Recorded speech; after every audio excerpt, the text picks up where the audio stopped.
아침부터 밤 늦게까지 반려 황금알과 함께 하시는 분이죠. 공시의 달인 변영인 고수님 어서 오세요. 네, 반갑습니다. 공시 달인 공달 변영인입니다.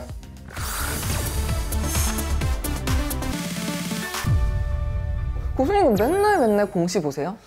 공시를 매일 보죠. 항상 장 마치고 통상적으로는 저녁 7시 이후에 공시를 보면 당일의 모든 공시가 다 제출이 된 셈이다라고 이해를 하시면 되겠습니다. 또는 전날 제출했는데 다음날 아침 7시 20분에 나오는 경우 있어요. 이걸 새벽 공시라고 하는데 거래소에서 승인이 좀 늦게 떨어진 경우.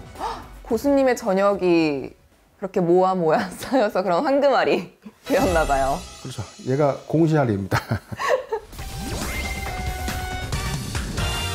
오늘 어떤 내용들 알려주실 건가요? 예, 앵커님, 우리 2023년 햄버거 종목 혹시 잡고 싶지 않습니까? 아, 당연히 잡고 싶죠. 혹시가 그렇죠. 아니라 당연히. 네. 그렇다면은 반드시 꼭 봐야 되는 게 있습니다. 공시? 당연하죠.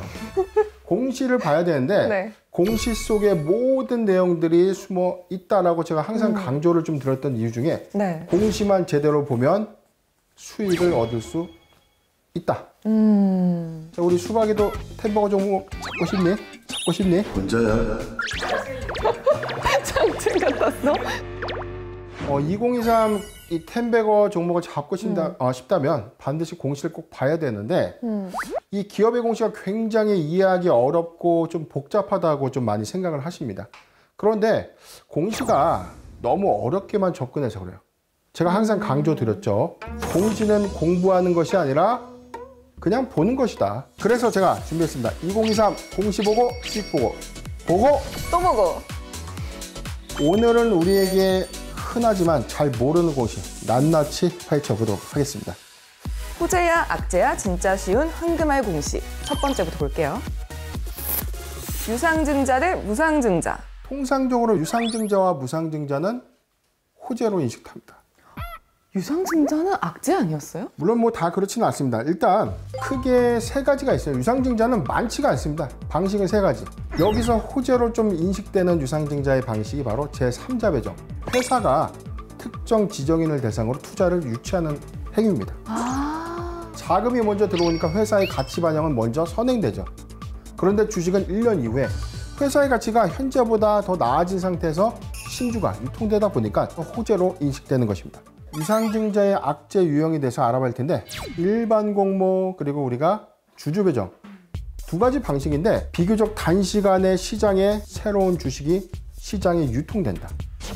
주가 가치가 희석될 수 있죠. 이 우려감 때문에 악재로 인식되는 것입니다. 그런데 여기서 중요한 포인트는 어떤 거에 주목해야 된다? 바로 자금 사용 목적. 증자의 목적 공시를 좀 보면 여기서 시설 자금이나 타법인 증권 취득 자금은 이 사업 역량이 강화되는 그런 움직임이나 어떤 기대감을 좀 수반할 수 있는데 반대로 단순 운영 자금 또는 채무 상환 자금은 악재로 좀 인식되곤 합니다. 그러면은 실제 사례가 있을까요?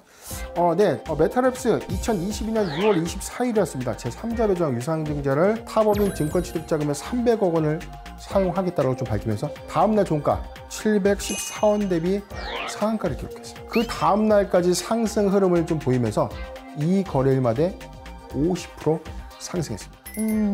그런데 지난 9월에 일반 공모 유상증자를 실시한 파라텍 잠깐 보도록 하겠습니다. 네. 채무 상환 자금에 50억 원을 좀 배정했고요. 시설 자금 50억 그리고 운영 자금 91억 원을 배정했는데 주식을 발행해서 빚을 갚는 자 이런 행태가 사실상 주주의 입장에선 그렇게 달가운 소식은 좀 아니라는 것이죠. 그런데 이 회사 일반 공모 유상증자 최초 공시한 이후에 23% 급락했습니다. 지금 유상증자 발표 대비일로부터 현재 최근일 종가는 무려 마이너스 40%. 아니 그러면은 유상증자 공시가 뜨고 매수를 언제 하는 게 좋을까요? 통상적으로 제3자 배정 유상증자 공시가 발표가 되면 아이러니하게 주가가 올라가 있어요. 이미? 그렇죠. 소문이 나거나 미공개 정보가 좀 유출되면서 이 기대감에 먼저 주가가 올라요. 제3자 배정 유상증자 이미 주가가 올랐기 때문에 신규 매수하기엔 좀 부담스러운 것은 사실입니다.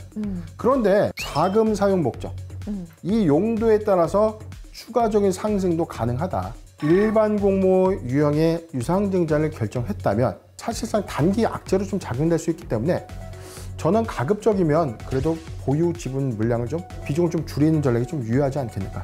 반드시 증자하는 목적을 꼭 확인해야 합니다. 네, 유상증자 속에서도 좋은 유상증자와 나쁜 유상증자에 대해서 알아봤는데 무상증자는 그러면 대부분 다 좋은 거죠? 그렇죠. 무상증자 공짜입니다. 주주 입장에서 굉장히 좋은 거예요. 현저히 적은 거래량을 거래 활성화 관점에서 주식의 수를 늘려준다면 주주가치 제고에 기여가 되는 케이스가 많은데 이게 케이스 바이 케이스예요, 솔직하게. 네. 무상증자도 좋은 무상증자와 그렇죠. 나쁜 무상증자가 있어요? 지난 5월이었죠. 지난 5월 무상증자의 최대 태풍이라고 불렸던 로터스라는 종목이 있었어요. 한 주당 무려 8주의 무상증자를 결정했죠. 무상증자 권리락가 이후에 6거래일 연속 상한가를 기록했습니다. 중요한 점은 신주가 유통되는 시점에서는 막대한 차익 물량으로 인해서 주가가 지금 거의 뭐 바닥권이죠. 무상증자 공시가 나면 매수하고 네. 무상증자가 유통되는 시점에 가기 전에 팔면 괜찮지 않아요? 그렇죠. 저는 무상증자의 권리락가 기준일 이전까지 보유 여부를 좀 판단하는 것이 좀 중요하지 않겠나 생각을 해봤습니다. 호재야 악재야 진짜 쉬운 황금알 공시. 두 번째, 공모사채 대 사모사채? 일단 사채라는 얘기가 들리니까 좀 안 좋게 들리네요. 네, 사채는 우리가 너무나 많이 좀 들어봤죠. 사채, 회사가 발행하는 채권이에요. 네. 회사가 빚을 내는 거죠. 사채는 세 가지입니다. 전환사채, 신주인수권부사채, 교환사채. 과거에는 이 구분됐던 어떤 내용들이 있지만 지금은 이 법이 바뀌었기 때문에 전환사채와 신주인수권부사채는 같은 내용이다라고 좀 이해하시면 되고, 교환사채는 약간 교환의 형태이기 때문에 일단 논외로 하고요. 사채 발행이 결정됐다면 네. 발행 방식을 반드시 꼭 확인해야 합니다. 이 사채 발행 방식에 따라서 호재와 악재로 인식되기 때문이죠. 호재와 악재로 구분되는 유형은 공모 방식이냐, 사모 방식이냐에 따른 차이가 있습니다. 그럼 이 중에 뭐가 호재예요? 네, 사모 방식의 전환사채 발행은 호재로 인식됩니다. 사모 방식은 50인 이하의 이 투자자를 대상으로 투자를 유치하는 것인데 1년 후에 주식으로 전환할 수 있는 요건이다. 1년 이후에 주식이 유통된다면 당장 주가가치 희석 요인을 저해시키는 것이 아니기 때문에 호재로 인식되는 것입니다. 최근에 사례가 있었습니다. WI라는 종목인데요. 최초 공시한 이후에 다음날 상한가를 기록했어요. 이후에 단기 급등을 하면서 10월 6일 신고가를 갱신한 바 있었습니다. 사모 방식의 전환사채 발행 공시가 떴을 때 언제 매수를 하면 되나요? 여기는 한 가지 핵심 팁이 있어요. 신규 사업을 추진할 예정입니다 라고 발표하면 플러스 알파 뭐가 필요하죠? 신규 사업을 하기 위해서는 당연히 돈이 필요하죠. 그래서 통상적으로 신규 사업을 발표했던 기업들은 이 다음에 계획상 자금 조달 가능성이 좀 크다. 자금 조달이 결정되면서 상승하고, 여기서 마찬가지로 납입 기대감. 납입이 된다면 납입일 이후에 이 자금이 신사업에 사용된 기간까지 모멘텀은 지속될 수 있는 것입니다. 그럼 공모 방식으로 사채를 발행하면 이건 악재인가요? 예, 그렇죠. 50인 이상을 대상으로 한 불특정 다수 누구나에게 발행하는 요건을 일반 공모 형식이라고 하는데 신주유통이 빨라요. 공모 방식이기 때문에 납입일로부터 최소한 1개월에서 2개월, 3개월 안에 일정한 행사가액에 대한 시세 차익만 보장이 되면 바로 신주가 유통될 수 있는 요건을 갖고 있기 때문에 물량 부담으로 작용될 수 있다. 그래서 악재로 인식되는 것입니다. 최근 공시가 있었습니다. 2022년 5월이었어요. CJ CGV는요, 공모 방식의 전환사채 발행을 결정했는데 납입일 대비 무려 주가가 25% 하락했습니다. 사채 공시가 났을 때 네. 좀 공략할 수 있는 포인트들이 있나요? 그렇죠. 굉장히 중요한 체크 포인트가 분명히 있습니다. 일정한 행사가액을 상회하게 되면 투자자는 뭘 하죠? 시세 차익을 얻기 위해서 주식으로 전환을 하죠. 이때 가장 중요한 체크 포인트입니다. 주식이 전환되는 시점에서는 주가 가치가 희석될 수 있다. 발행 주식 전체 총수의 5%에 해당되는 수준이라면 주가 가치 희석의 요인으로 좀 작용될 수 있고요. 이에 따라서 단기 조정 가능성이 굉장히 크다. 이 점을 꼭 참고하셨으면 좋겠습니다. 공시의 달인 변영인 고수님과 황금알을 낳고 싶은 분들은 카카오톡 채널에서 필살기 고수회전을 검색하시고 채널 추가해 주시기 바랍니다. 호재야 악재야 진짜 쉬운 황금알 공시. 세 번째, 확정 조회 공시 대 미확정 조회 공시. 뉴스나 보도자료를 통해서 관련된 사항들이 부각이 됐어요. A 회사가 우리 회사 금강에 투자를 합니다. 발표가 났는데 한국거래소가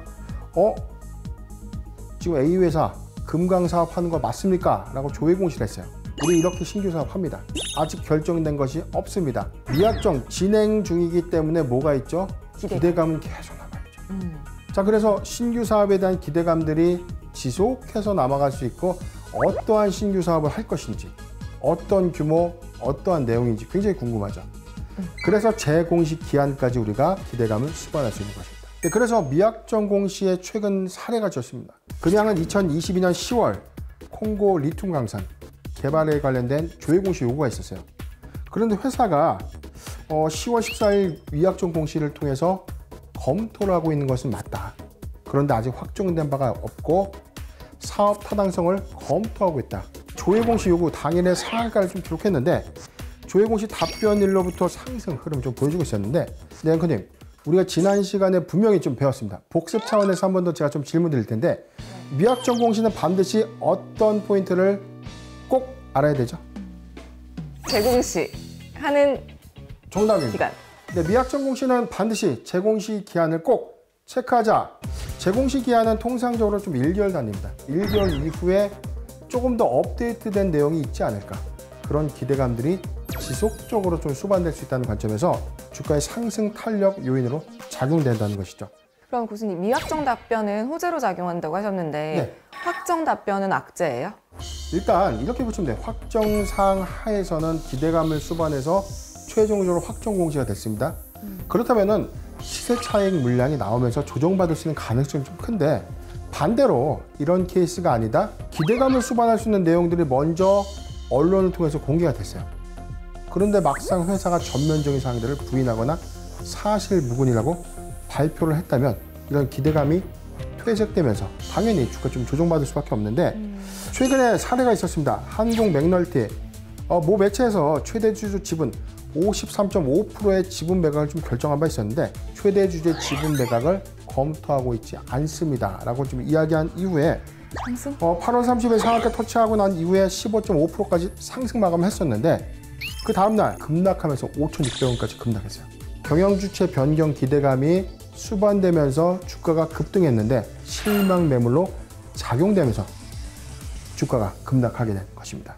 호재와 악재와 진짜 쉬운 황금알 공시. 네 번째, 인적 분할 대 물적 분할. 분할, 회사를 두 개 개요. 쪼갠다. 하나의 회사가 두 개가 되는 겁니다. 이 분할의 방법에 따라서 호재와 악재로 구분됩니다. 그럼 어떤 게 호재예요? 인적 분할인데요. 인적 분할, 주주가 분할 회사의 지분을 갖는다. 신선 회사의 주식을 일정 비율 배정받기 때문에 주주 가치가 상대적으로 덜 훼손된다. 즉 가치의 변동이 없다. 그래서 호재로 인식되는 것입니다. 에코프로의 사례를 좀 볼 텐데요. 당시에 에코프로의 환경사업 부분을 인적 분할했는데 분할회사의 신주를 지급받게 됐고, 이에 따른 어떤 기대감도 반영되면서 좋은 주가의 흐름을 좀 보여준 바 있었습니다. 2021년도 5월에 분할이 최종 완료가 됐는데 15만 7천원대까지 급등한 것입니다. 물론 에코프로 BM의 성장성에 따른 주가 상승 부분도 있었지만 에코프로 HN의 어떤 기대감도 좀 반영됐다. 신설법인의 분할 상장 기대감도 반영되면서 주가의 상승을 이끌었다라고 판단됐던 곳입니다. 두 번째는 물적 분할입니다. 물적 분할은 분할 회사의 지분을 모두 회사가 갖게 되는 건데, 회사가 지분을 다 가져가니까 내가 보유하고 있는 사업 가치, 투자 가치가 다소 훼손될 수 있다는 어떤 우려가. 알맹이를 빼가는 듯한 느낌. 그렇죠. 내가 투자한 회사는 이 알짜 사업인데 이 부분이 분사가 돼서 나는 간접 투자 형태로 투자를 하게 되는 것이죠. 내 투자 가치가 훼손됐다. 자, 이 관점 때문에 우려감으로 작용되는 악재입니다. 우리가 좀 대표적으로 좀 알고 있던 사례, LG화학이죠. 당시 이 배터리 사업 부분을 물적 분할해서 LG에너지솔루션을 설립했죠. 이 당시에 이 투자자의 굉장히 좀 반발이 좀 심했습니다. 나는 배터리 사업에 투자를 했는데 회사가 알짜 기업을 빼돌렸다. 네. 그래서 회사를 상대로 주주권 행사를 하겠다. 자, 이제 많은 어떤 이 주주들의 어떤 분노가 좀 있었던 상황이었고, 이후에 2022년 1월이죠. LG 에너지 솔루션의 상장 이슈가 좀 부각되면서 주가가 그때부터 급락하기 시작하는 겁니다. 그럼 물적 분할 얘기가 나오면 그때는 매도를 해야겠네요. 물적 분할 안에서도 여기서 중요한 포인트죠. 물적 분할이라고 해서 모두 다 매도하는 것은 아닙니다. 물적 분할의 사업 부분의 요건을 우리가 좀 주목해 봐야 되는데, 핵심 사업 부분을 물적 분할한다. 당연히 악재죠. 그런데 부실 사업, 적자를 기록하는 사업을 떼어내서 중단하거나 아니면 매각하기 위해서, 이 경우에는 물적 분할 우려감은 없었습니다. 네, 공시의 달인 변영인 교수님과 함께 황금알을 낳고 싶은 분들은 카카오톡 채널에서 필살기 고수회전을 검색하시고 채널 추가해 주시기 바랍니다.